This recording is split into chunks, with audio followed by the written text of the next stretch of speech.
হাই মোৰ অতি মৰমৰ বন্ধু বান্ধৱীসকল, ভোগালী বিহুৰ শুভেচ্ছা থাকিল মোৰ আন্তৰিকতা হিচাপে। আৰু আমাৰ ডাঙৰ মামাই যে কৈছে 10টা বজাৰ পাছত শুই থাকিব, আকৌ 6টা বজাৰ পাছত মেজি জ্বলাব।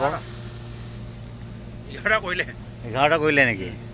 11টা বজালৈকে তাৰমানে আপোনালোকে খানাটো খাব আৰু তাৰপৰা ঘৰত শুই থাকিব।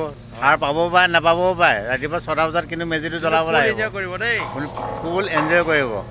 আপোনালোকে ভাবি চাব, আপোনালোকৰ ভাল মানে মোৰ ভাল, সকলোৰে ভাল। নিজৰ লাইফ নিজৰ কথা, মামাৰ কথা শুনে নুশুনে আপোনালোকৰ কথা। মামাইতো কথা ক'বই আৰু। গতিকে ভোগালী বিহুৰ শুভেচ্ছা থাকিল। আৰু আমাৰ এইফালে গছজোপা তলত দেখিছে নাই, পূৰা হাঁহ পুৰি আছে। হাঁহ পুৰি আছে, গাহৰি আনি 20 কেজি। আজি মোৰ খানাটো ভিডিঅ' কৰি ৰাখিম বাৰু, কাইলৈ পাই যাব। গতিকে লাইক কমেণ্ট কৰিব নাপাহৰিব। যদি ছাবস্ক্ৰাইব নাই কৰা ছাবস্ক্ৰাইবটো কৰি দিব, আৰু শ্বেয়াৰ কৰি দিব পাৰিলে মানে ভাল হয়। Thank U.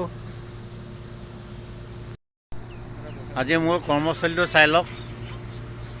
এয়া আমি জংঘলে মংগলে ঘূৰি ফুৰোঁ আৰু ৰিক য'তে বহে ত'তে আমি কাম কৰোঁ।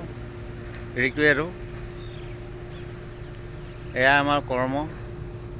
ৰাতিয়ে দিনে ইয়াতে খাটি মৰোঁ, নকৰিলেও নহ'ব। আমি গৰীব লোক কাম কৰি খাবই লাগিব। তাৰ বাহিৰে বেলেগ নিশিকিলোঁ আৰু, মা দেউতা নিশিকালে বেলেগ কাম কৰিবলৈ। কামটো কৰি খাব লাগিব আৰু। ঠিক আছে, অ'কে বাই। আপোনালোকে ফুল এনজয় কৰিব বিহু বুলি। হেপ্পী ভোগালী বিহু।